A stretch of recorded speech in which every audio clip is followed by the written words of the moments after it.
Көлік жүргізудің сүннетке сай 8 тәртібі.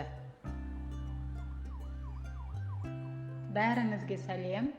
Құрметті оқырман, видео басталмас бұрын каналға тіркеліп, қоңыраушаға басып, қазақ арнасының дамуына өз үлесіңізді қосыңыз. Көлік бір тәуекел құралы іспеттес. Техника болған соң қанша жерден сенуге болады десең де, күтпеген жерде ойламаған ақауы шығады. Не болмаса, көлік жүргізуді қанша жақсы меңгердім десең де, байқамаған тұстан көлік апатына тап болуың мүмкін. Сондықтан да көлікті тәуекел құралы дейміз. Ал тәуекел Аллаға ғана етілетіндіктен, көлік жүргізудің де пайғамбарымыз саллаллаху алейхи уассалам бекітіп берген жол ережелері бар. Әр мұсылман жол полицияларының бекіткен жол ережелерімен бірге адамзаттың ардақтысы болған Алла елшісінің саллаллаху алейхи уассалам ұсынған жол ережелерін сақтауы тиіс. Ендеше сүннетке сай көлік жүргізу тәртібін ұсынамыз. Бірінші, көлікке отырарда дәрет алып алған жөн. Дәреттінің бойынан шайтан ұзақ тұрады. Себебі көлік жүргізу тәуекелді қажет ететінін айтып өткеніміздей, адам жолында нелер болатынын болжап біле алмайды. Сондықтан да дәрет алып жүру керек деуіміздің себебі, қаза жететін болса дүниеден дәретпен озған болады. Екінші, көлікке мінерде бұл нығметтің берушісін, яғни Алла тағаланы еске алу керек. Алла тағала барша мақлұқаттың түрлерін жаратты. Үстіне шығып жүруіміз үшін кеме, мінуіміз үшін хайуандарды жаратты. Сол себепті де Алла тағала Құран кәрімде олардың үстіне мінген кездерінде Раббыларыңның жақсылығын еске алыңдар дейді. Үшіншіден, Алланың бұл жақсылығын еске алғаннан кейін пайғамбарымыз бисмиллахи Аллаху акбар деп қасиетті кітабымыз Құрандағы мына дұғаны айтуға кеңес береді. Бізге осыларды бой ұсындырып берген барлық нұқсан кемшіліктен пәк Алла. Әйтпесе бұған біз жолай алмас едік. Бұдан басқа тағы да дұғалар айтуға болады. Мәселен, Ибн Омардан жеткен хадисте былай делінген: пайғамбарымыз саллаллаху алейхи уассалам сапарға шығарда түйесіне мініп, жайғасып алған соң 3 рет Аллаху акбар деп тәкбір айтып, бұны бізге бағындырған Алла ұлы әрі кемшілік атаулыдан пәк. Егер оны бізге бағынышты етіп жаратпағанда, оған қауқарымыз жетпес еді. Түбінде бәріміз де Раббымызға қайтамыз. Уа Алла тағалам, бізге осы сапарда игілік, тақуалық және өзің разы болатын игі амалдар жасауды нәсіп ет. Уа Алла тағалам, сапардағы серігіміз де, артта қалған отбасыларымыздың өкілі де бір өзіңсің. Уа Алла тағалам, сапардың машақатынан, сары уайымға салатын қандай да бір жағдайдан және сапардан оралғанда дүние мүлкіміз бен отбасымызды бәле-жалаға ұшыраған күйде көруден бір өзің сақтай көр, деп дұға жасайтынды. Сапардан қайтқанда осы дұғаларына біз сапардан қайтып келеміз.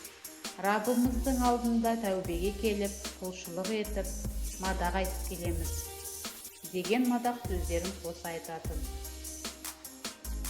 Төртіншіден, көлікке отырғаннан кейін қауіпсіздік үшін аятул күрсиді оқып, Алланы зікір еткеніңіз артық етпейді. Шайтан көбіне адамды көлікте отырғанда түртеді. Жолын қиып өткеннің жетіп алып, оның да алдын орап састыруды кеңес етіп, дұрыс жүрмей, жолдың үстінде сен үшін ыңғайсыз жағдай туғызып кеткенді сыбап салуға, асығып бара жатқанда жол бермегенді боқтап тастауға, сақталуы тиіс ережені бұза салуға азғырып тұратын осы шайтан. Сондықтан да мұсылман өмір жолында да, көлік жолында да оның құрығына түспеудің алдын алуы тиіс. Мұсылман жол ережелерін барынша сақтауға міндетті. Оның үстіне пайғамбарымыз шынайы мұсылман тілімен де, қолымен де біреуге зияны тимейтін мұсылман дейді. Бесіншіден, көліктің жылдамдығын шектен асыра қатты айдамау. Пайғамбарымыз саллаллаху алейхи уассалам астымыздағы көлікті, яғни мінген аты мен түйесіне жақсы қарауды әмір еткен. Яғни қажетсіз болдырып, шапқыламауды, уақытында оттатуды, көтере алмайтын жүкті артпауды өсиет еткен. Бүгінде ат пен түйені темір тұлпар алмастырғандықтан, ол әмірлер бұған да жүреді.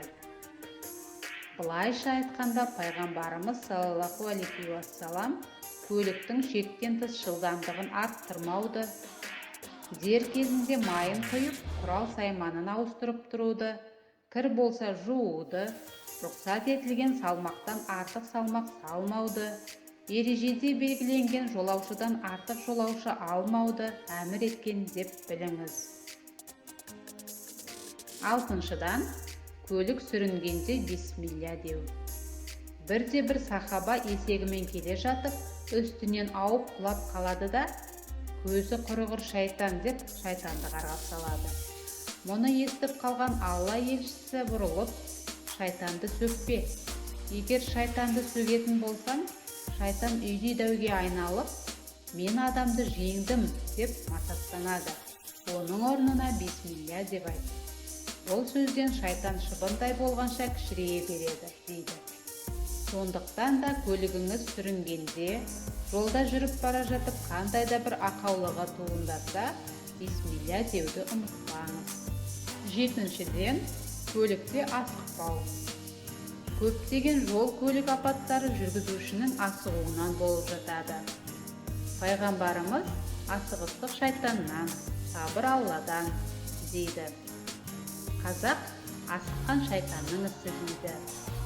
Қанша асықсаңыз да, Алланың белгілеген уақытында жетесіз. Сондықтан да барар жеріңізге асықпай бару үшін ерте шығыңыз. Сегізінші, біреу жол сұраса беру.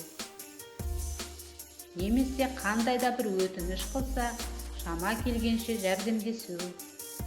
Өзіңе тілегенді өзгеге тілемейінше, кәміл иманға қол жеткізбейсіңдер, дейді ардақты елшіміз саллаллаху алейхи уассалам. Кей кезде біреу жаңылысып, басқа қатарға тұрып қалып жатады. Сол кезде сізден жол сұрайды. Мұндайда оған жақсылық қылу тек иманыңызды арттырады. Кемелдікке бір қадам басқан боласыз. Міне, осы ережелерді ұстану мұсылман үшін міндет.